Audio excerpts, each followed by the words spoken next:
Welcome students. RBSC board exam 2024 द्वारा आयोजित उच्च माध्यमिक परीक्षा यानी 12th का हिंदी अनिवार्य का आज पेपर हुआ जो 13 मार्च को। उसका संपूर्ण सॉल्यूशन लेकर के मैं आपके लिए आया हूं कि उस 12th के हिंदी पेपर में कितना आसान पेपर आपके आया था, उसके सही आंसर क्या है, आपको कितने नंबर प्राप्त हो रहे हैं, ये आप इस पेपर को देखने के बाद में अपना मिलान कर सकते हैं। तो यहाँ इस तरह से हिंदी अनिवार्य का पेपर आया था 2024 के आज के एग्जाम में।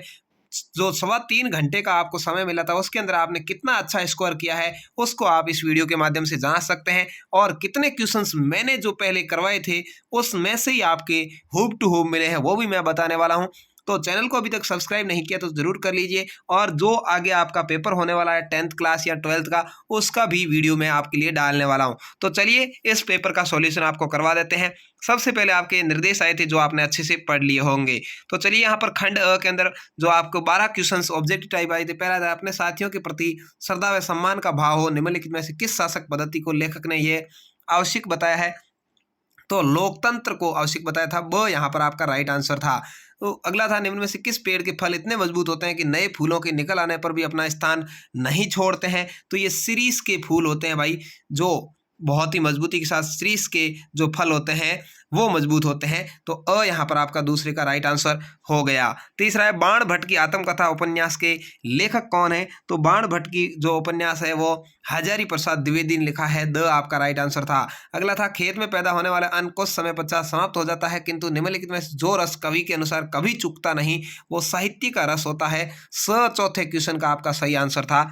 अगला है किस शायर की भाषा और प्रसंग सूरदास की वात्सल्य वर्णन की सादगी को याद दिलाते हैं। तो यहाँ पर आपका जो सही आंसर है वो है फिराक गोरखपुरी, अ आपका राइट आंसर था। 5वें क्वेश्चन में आपने जो भी भरा है मिलान करते रहिए, आपके हिंदी में कितने नंबर आ रहे हैं। कवि गोस्वामी तुलसीदास के हृदय में निम्नलिखित में से किस समय करुण रस के बीच वीर रस के उदय के रूप में अनुभूति प्रदर्शित होती है। तो जब हनुमान जी संजीवनी लेकर आ जाते हैं तब। तो डी आपका यहाँ पर द राइट आंसर था। अगला है निम्नलिखित में से भाषा का सीमित अविकसित और आम बोलचाल वाला रूप क्या कहलाता है।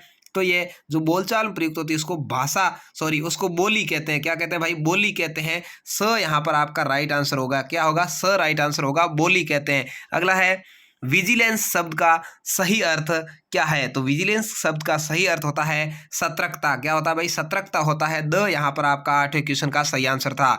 अगला है मुद्रित माध्यमों में सबसे बड़ी शक्ति यह है कि छपे हुए शब्दों में निम्नलिखित गुण होता है। तो यहाँ पर इसका जो मुद्रित माध्यम का यानी जैसे अखबार वगैरह जो प्रिंट मीडिया होते हैं उसकी बात ये कर रहा है। तो इसका सही आंसर आपका होगा स्थायित्व होता है, उसके अंदर क्या होता है, स्थायित्व होता है। स राइट आंसर है। रेडियो पत्रकारों को निम्नलिखित में से किसका पूरा ध्यान रखना होता है। अपने श्रोताओं का ध्यान रखना होता है, क्योंकि रेडियो के अंदर श्रोता ही होते हैं सुनने वाले, बाकी पाठक वगैरह पढ़ने वाले देखने वाले तो होते ही नहीं है, क्योंकि वो केवल श्रव्य साधन ही है। तो वह आपका राइट आंसर हो जाएगा। अगला है निम्नलिखित में से जो आत्मकथात्मक उपन्यास गाथा निश्चयी किशोर होते विद्यार्थियों के लिए हम कदम बन जाती है उसको क्या कहते हैं। तो वो जूझ कहलाती है। द यहाँ पर आपका राइट आंसर होगा। 11वें में निम्नलिखित में से दबे स्वर में किसने पूछा मेहमान गए क्या। तो ये पूछा था भाई यशोधर बाबू ने। किसने पूछा था, स आपका राइट आंसर है, यशोधर बाबू ने ये बात पूछी थी। तो ये इस तरह से आपको ये 12 क्वेश्चंस है वो ऑब्जेक्टिव टाइप वाले कर देने हैं। उसके बाद में आगे बढ़ते हैं, इसमें देखते हैं रिक्त स्थानों की पूर्ति कीजिए। इसमें पहला क्वेश्चन आपके आया था मौखिक भाषा को लिखित रूप के लिए लेखन चिन्हों का प्रयोग किया जाता है उसे क्या कहते हैं। तो उसको लिपि कहते हैं। क्या कहते हैं भाई, लिपि कहते हैं। तो आपका यहाँ पर पहले रिक्त स्थान में आपको लिपि भरना था। दूसरा है दक्षता के लिए सही अंग्रेजी शब्द है। तो दक्षता को एफिशिएंसी कहते हैं। क्या कहते हैं भाई, EFFICIENCY क्या होता है, एफिशिएंसी। आपने यदि कुछ और अन्य शब्द भी लिखा होगा तो ऐसे दक्षता के अंग्रेजी में और भी रूप हो सकते हैं, लेकिन एफिशिएंसी इसका शुद्ध रूप है। तो आपको ये लिखेंगे तो 1 नंबर पूरा मिलेगा। अगला है नक्षत्र हवा से बातें कर रहा है, वाक्य में कौन सी शब्द शक्ति है। तो इसके अंदर लक्षणा शब्द शक्ति है। कौन सी है भाई, लक्षणा शब्द शक्ति है। यहाँ पर आपको लक्षणा शब्द शक्ति लिखना था। अगला है जब शब्दार्थ की व्यंजना अर्थ पर निर्भर होती है उसका पर्याय रख देने पर अभिष्ट की पूर्ति हो जाती है, वहाँ वहाँ क्या होती है भाई, आर्थिक व्यंजना होती है। क्या है, यदि आपने व्यंजना लिखा है तो भी सही है, लेकिन आर्थिक व्यंजना होगी वहाँ पर, क्योंकि यहाँ पर अर्थ के बारे में पूछा है, तो आर्थिक व्यंजना होती है। ठीक है ना, क्योंकि यहाँ देखिए व्यंजना के अर्थ पर निर्भर होती है, तो उसको आर्थिक व्यंजना कहते हैं। अगला है, जहाँ वास्तविक विरोध न होते हुए भी विरोध का आभास हो, वहाँ पर कौन सा अलंकार होता है, विरोधाभास अलंकार होता है। कौन सा, विरोधाभास, विरोधा, ठीक है, वीरो है, सॉरी, विरोधाभास, विरोधाभास अलंकार होता है। अगला है, भगवान भागे दुख जनता देश की फूले फले, इस पंक्ति में निहित अलंकार है। इसमें अनुप्रास अलंकार है। कौन सा है भाई, अनुप्रास अलंकार है। तो इस तरह से ये आपके 6 रिक्त स्थान के क्वेश्चन आ गए। उसके बाद आपके आया था अपठित गद्यांश को पढ़ करके सही उत्तर देना। इस गद्यांश को आपने ढंग से पढ़ा होगा, अच्छे से पढ़ा होगा। ये गद्यांश मैं पहले हल करवा चुका हूँ। बहुत सारे इसमें से पीछे क्वेश्चन आए हैं, वो मैंने पहले पेपर्स में हल करवाए थे और वही हूब टू हूब आए हैं। तो आप बाकी के जो आगे के पेपर्स हैं उनको भी जरूर देख लें, क्योंकि आपके हूब टू हूब क्वेश्चन आने की संभावना रहती है। तो यहाँ देखिए, व्यक्ति को अपने जीवन में सफल होने के लिए क्या निश्चित करना चाहिए। तो यहाँ पर लिखा हुआ है, व्यक्ति को अपने जीवन में नाना प्रकार के लक्ष्य निर्धारित करने की अपेक्षा किसी एक उत्तम लक्ष्य को ही निश्चित करना चाहिए। तो आपको यहाँ पर एक उत्तम लक्ष्य को ही निश्चित करना चाहिए, ये बात इसके अंदर लिखनी थी पहले क्वेश्चन में। दूसरा है, नयन शब्द का पर्यायवाची गद्यांश में छांटना है। तो देखिए, नयन का यहाँ पर लिखा हुआ है चिड़िया की आंखें, तो नयन का पर्यायवाची क्या हो जाएगा, आंख हो जाएगा भाई। तो आपको यहाँ पर इसका आंख लिख देना था। ठीक है, अगला क्वेश्चन आपको पूछा है, फल की प्राप्ति किसको सींचने से होती है। तो देखिए, यहाँ पर लिखा हुआ है, किसी पेड़ के तने, डालियां, पत्ता, फूलों को अलग अलग सेवा करने वाले फलों से वंचित रहना पड़ेगा, जबकि यदि मूल को सींचे तो फल की प्राप्ति होगी। मूल यानी जड़, तो आपको यहाँ पर लिखना है, मूल यानी जड़ को सींचने पर फल की प्राप्ति होती है। ये आपके तीसरे क्वेश्चन का उत्तर हो जाएगा। अगला क्वेश्चन पूछा है, इस गद्यांश से छांटकर उपेक्षा शब्द का विपरीतार्थक लिखना है। उपेक्षा का उल्टा होता है अपेक्षा, तो यहाँ पर लिखा हुआ पड़ा है, देखिए अपेक्षा। ये आपको चौथे क्वेश्चन का उत्तर लिखना था, अपेक्षा। अगला पूछा है, चिड़िया की आंख में निहित प्रतीकात्मक अर्थ लिखना है। तो चिड़िया की आंख, अर्जुन को जो दिखाई दी थी चिड़िया की आंख, चिड़िया की आंख का मतलब होता है अपना लक्ष्य। क्या है भाई, अपना लक्ष्य है। ठीक है, अपना लक्ष्य दिखाई देना चाहिए। तो चिड़िया की आंख के अंदर ये अर्थ है कि अपना लक्ष्य पर ही ध्यान केंद्रित करना है। अगला है, उपयुक्त गद्यांश का उस उचित शीर्षक आपको लिखना है। तो यहाँ पर ये जो लक्ष्य के बारे में बात की है, तो आप लिख सकते हैं, इसका उचित शीर्षक हो जाएगा जीवन का लक्ष्य। ये यदि आपने लिखा है तो सबसे अच्छा है। यदि आपने लक्ष्य निर्धारण ऐसे लिखा है तो भी आपका उत्तर सही होगा। ये अलग अलग हो सकता है। ठीक है, तो ये तो आपका हो गया 6 क्वेश्चन अपठित गद्यांश वाले। अब अपठित पद्यांश की ओर बढ़ते हैं। यहाँ पर 6 नंबर का ये आया है, अपने नहीं अभाव मिटा पाया, जीवन भर पर औरों के सभी अभाव मिटा सकता हूँ, तूफानों भूचालों की भद्र छाया में मैं ही अकेला हूँ जो गा सकता हूँ। इस कविता को पढ़ने के बाद आपको उत्तर देने थे, कवि ने किसके अभाव मिटाने की बात कही है। तो कवि ने देखिए पहली पंक्ति में पढ़ा है कि औरों के सभी अभाव मिटा सकता हूँ, यानी औरों के अभाव मिटाने की बात कही है, आपको ये लिखना था।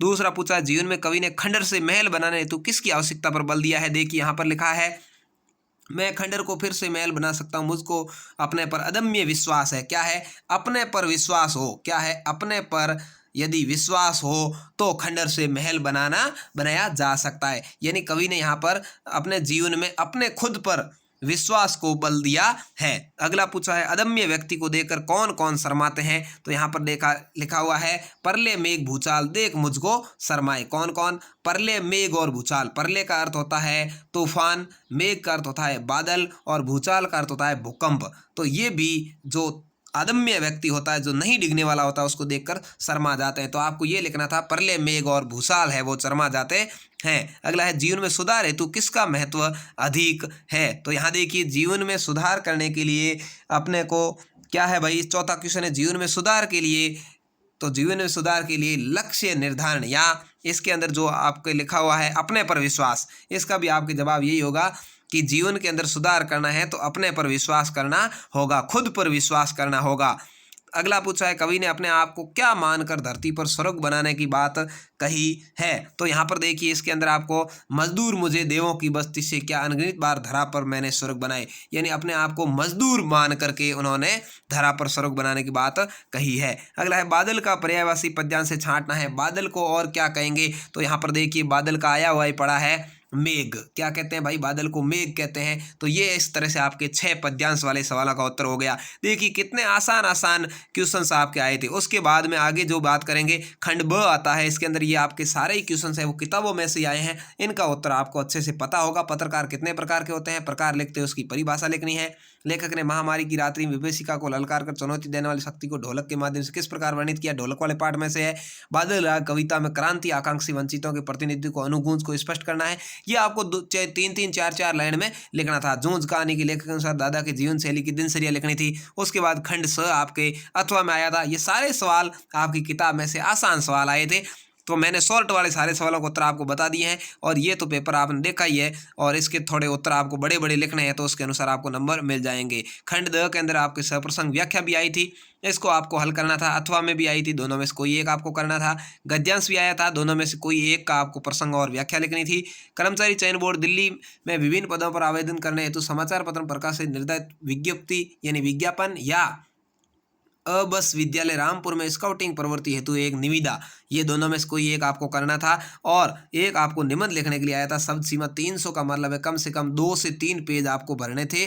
तो मेक इन इंडिया अभियान या बेटी बचाओ बेटी पढ़ाओ या विद्यार्थी जीवन में अनुशासन की महत्ता या पर्वतीय क्षेत्र की मेरी कहानी, तो सबसे बढ़िया आपने ये या ये लिखा होगा तो बेस्ट आपको नंबर मिल जाएंगे। तो इस तरह से आपके ये पेपर आया था 12th हिंदी अनिवार्य का। बाकी के जो भी पेपर है उसके भी वीडियो में डालूंगा, तो आप जरूर देख लीजिएगा, जिससे कि आप ज़्यादा से ज़्यादा नंबर प्राप्त कर सकें। जय हिंद, वंदे मातरम। मिलेंगे नई वीडियो में, तब तक के लिए।